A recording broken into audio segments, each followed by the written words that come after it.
Hey, what's up, everybody? I'm DJ Sixsmith. You're watching Sit Down. Pete Croatto is here with us. He's got his brand new book, From Hang Time to Prime Time, from Simon & Schuster. Pete, what's up? How are you, man? Not bad, DJ. How are you? I'm doing really well. So I love your writing in general, and super pumped you wrote a book about the NBA. And listen, the NBA has been written about a ton, but it's kind of interesting how the narratives have formed in terms of how the game became so big. So what was it like for you to go back in time to the 70s and 80s and really do the deep dive into the whole story here? I loved it. I think I'm a sports history buff in general, and to go back and go through, just to go through the old video highlights, the old newspaper clippings to read about, the NBA. You read about David Stern joining the NBA as commissioner. That was a treat. But to really, I can't tell you how fun it was to go back. I'm sorry, to talk to the people for this book, to talk to George Gervin, to talk to Rick Welch, Dr. J. I mean, not just the stars, but all the people that worked for the NBA back when it was sort of this mom and pop operation. It was great. It was like it was just a year-long history lesson, and I loved every minute of reporting and researching this book. I truly did. That's really awesome. Why don't we chat about George Gervin and Dr. J? What were those conversations like, and what piqued your interest the most there? Dr. J, well, I'll call Dr. J, Julius Erving. Again, he was. What I liked about look. I mean, just talking to Julius Erving is really like talking to. It's like talking to a basketball god. Really. I mean, so once I got past that. It was a very enjoyable conversation. But the challenge with Julius was not asking him questions that he has heard 1,000 times. I mean, I don't know how many. He wrote his own autobiography, which is very good.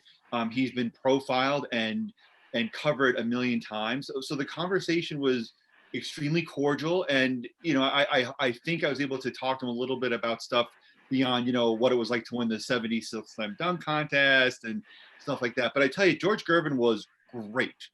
George Gervin was just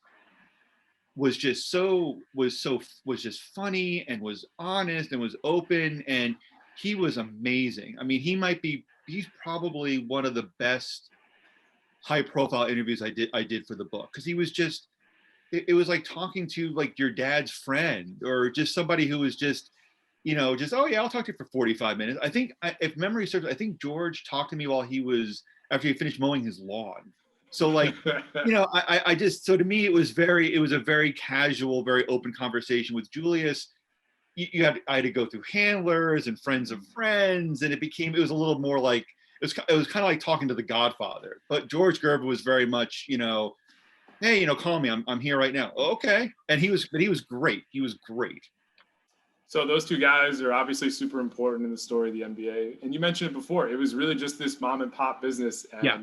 now it's this multi-billion-dollar business. So when you think about some of the early steps that really changed things, David Stern, obviously a huge impact on the league, but what are some of the other things that we kind of get lost in the shuffle that don't get enough love in terms of like these things or these people help transform the NBA in the way that we know it today? Yeah, I think when you talk about that, I think you have to start with Larry O'Brien, who was the commissioner of the NBA from 1975 to 1984. He doesn't get written about nearly enough, but I think what's important to realize about Larry is that he gave the NBA, which at the time was really floundering, he gave it respectability. Because here's somebody who was, who helped JFK become president. I mean, he was a key member of what was known as the Irish Mafia, and then he was in Lyndon B. Johnson's administration for a few years. So his hiring by the NBA in 1975, and again, it was a major courtship. I mean, he said no repeatedly. He was feted and approached by friends and people to take the job. But when he took it, he gave the NBA an instant jolt of respectability. And not only that, but he was somebody who the owners respected. He was somebody who laid down the law, and he maybe didn't have he didn't have David Stern's work ethic or passion, but the fact that he was there showed that the NBA meant business. Another person who I think is really critical, who maybe gets overlooked in all this, is Ted Shaker at CBS Sports, because when he took on the lead role of the NBA's coverage in 1982, 1983, he really cared about the NBA. He treated it as an event. And his efforts in that regard, I really think set the NBA up for that giant TV deal with NBC in 1990, and also what NBC did throughout the 1990s in promoting the NBA. So those are two key figures that I think have gotten lost to just the onslaught of time. The CBS coverage was so huge, just focusing on the players. And honestly, Pete, just putting these games on when people were actually awake and not tape delaying them. Like, yes. It's such a simple thing, but that really changed a lot of this too. So when you think about the business of television, the NBA kind of grew along with it. Do you think it was just the perfect synergy there in terms of the timing of the league's growth and, you know, where cable was going at that point as well? Well, it's partly that, but it's also partly the fact that the CBS treated the NBA as entertainment. And what I mean by this is, you know, there was, Ted Shaker told me this. He said, you know, what we try to do is every Sunday that we air these games, we try to feature games with at least two players. It was either going to be Magic Johnson, Larry Bird, Dr. J, or Kareem Abdul-Jabbar. So they treated the NBA in the best possible light. They weren't just going to throw on a random game and just, okay, well, if you watch it, great. If not, whatever. They treated it as, okay, you know what? These players are great. They're talented. And we're going to give you a platform to see the very best. And it was also about the way they covered the games. And this is something that, as you mentioned, David Stern took advantage of. CBS treated the games as events. And that meant the camera work was different. It was inventive. It wasn't just going to be, okay, Bill Ford takes a 15-foot jump shot and then you cut to, you know, the ball being brought down the court. You were going to see the players' emotions. You were going to see what the fans saw. And the other thing too was they hired great people. I mean, if you think of the NBA on CBS, it's not so much the players, but you think of folks like Brent Musburger, who was a great announcer and who brought a newspaperman's attitude to the game. You think of Tommy Heinsohn, who just passed, who was, you know, analytical and funny and insightful. You think of Pat O'Brien's halftime reports, which were, you know, quirky and offbeat, but also let you know the players.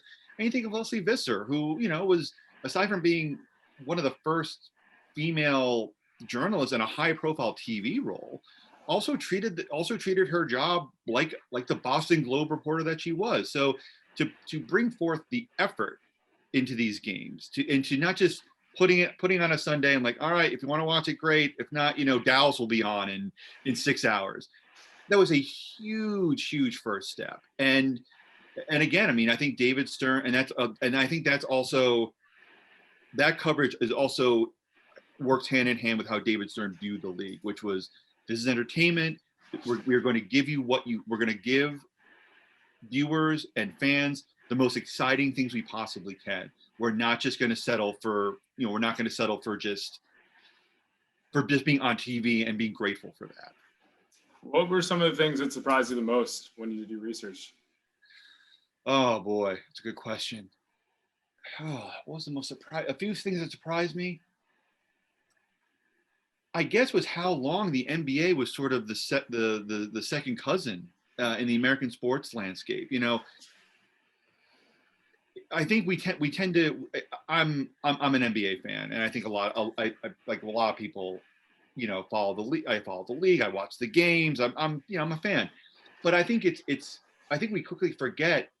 I think we tend to think that, well, you know, the NBA has always been this big billion-dollar, you know, corporation with international presence and with trading cards and you know, games on every night, and that was not the case. It wasn't the case until like legitimately the mid 1980s. I think I read somewhere in my research, I think the last tape delayed game that CBS had was, I think, 1986. Wow.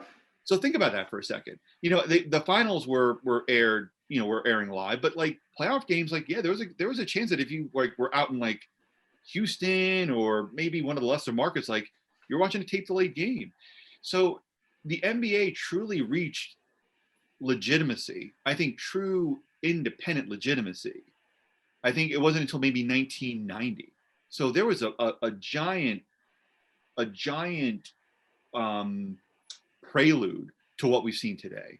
And even Michael Jordan, I mean, he was, again, I think we tend to think that, oh yeah, well, Michael Jordan came along, everything was great. He just ushered the NBA into a new era. No, I mean, Dan Issel told me a story about how, when he in Jordan's rookie season, that was his last season, and his family recorded pretty much all of his games.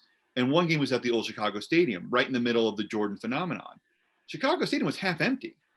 So it's not as if these players came along and the NBA was on the rise. It took a long time to get there, and I think that's something that still surprises me when I do these interviews and in reading about in kind of reviewing the book now. It took a long time for the NBA to get to even sniff the level of popularity, of influence that it has today. It was a slow burn, but it has a mainstay here in American life. Pete, really nice to meet you, man. Thanks so much. Pick up his book, From Hang Time to Prime Time. And Pete, we'll talk to you down the road, man. All right? My pleasure, DJ. Thank you so much for the time.